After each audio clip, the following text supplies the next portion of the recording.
I want to get your reaction to what it means to Vladimir Putin when President Biden talks to him about the poisoning of Alexei Navalny. The White House notes on the phone call said that President Biden talked to Vladimir Putin about the poisoning of Alexei Navalny.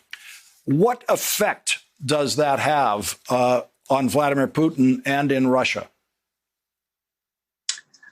Well, thank you for having me. And from the point of the protesters, I must say that it's really important for the international leaders to be involved in what's happening currently in Russia. It really helps us because we are fighting for democracy, and international involvement helps us.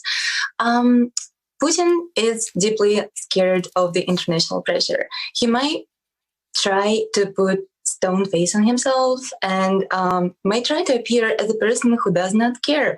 But in fact, he deeply cares about what other leaders think of him.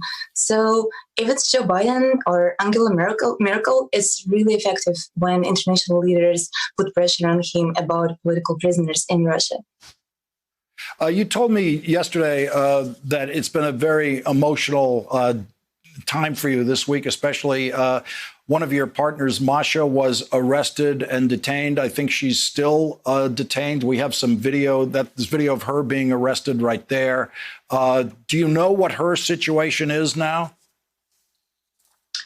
It's deeply emotional to me because Masha is arrested seriously for the first time since 2012. In 2012, we were arrested and put in isolator, at the same isolator where Masha is detained currently. And it's not one of the normal arrests that's happening with us every day in Russia. It's a serious arrest right now. It's a serious arrest with criminal charges, and she is facing 2 years in jail, which is ultimately my deepest nightmare. And I still, up to this day, years after my release from prison, I have these nightmares of me coming back to jail. And this is a nightmare where Masha lives right now. We don't know what's going to happen later. In a day, we will hear more news, but it is likely, unfortunately, that Masha will end up in jail again. You told me the first time we talked that one of the reasons why you didn't have to serve your full prison sentence, you did more than a year in a very difficult Russian prison, which is a forced labor prison, by the way. I mean, that's something we could talk about at length, is what you have to go through when you're in one of these prisons. But the reason you got out was because of pressure put on Russia and put on Putin directly by foreign leaders. It incredibly helps. I cannot stress it enough. Right before our release, there was Olympic Games coming. So the reason why Putin had to release us because he didn't want to have that picture in the international media.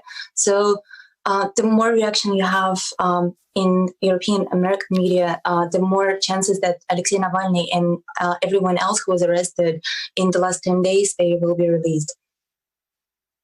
I know you're very friendly with Alexei Navalny and his wife, who was her home was also raided by the Russian police.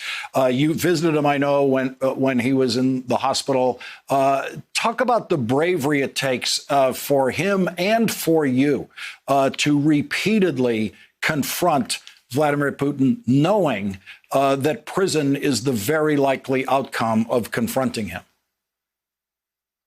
On the 17th of January, when Navalny sat on this airplane and went from Berlin to Russia, he committed a radical act of political bravery. It was one of the most important political actions lately because he is showing us that all it takes to be effective in opposing the corrupt government is just refuse to fear.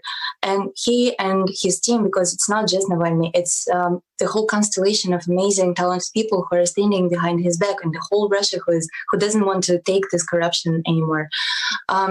It just takes a little thing. You need to control your fear, and then later the government will not be able to do anything with you. Hey, thanks for watching our YouTube channel. You should know that you can follow today's top stories and breaking news and catch up on your favorite MSNBC shows all in one place. Download the NBC News app today.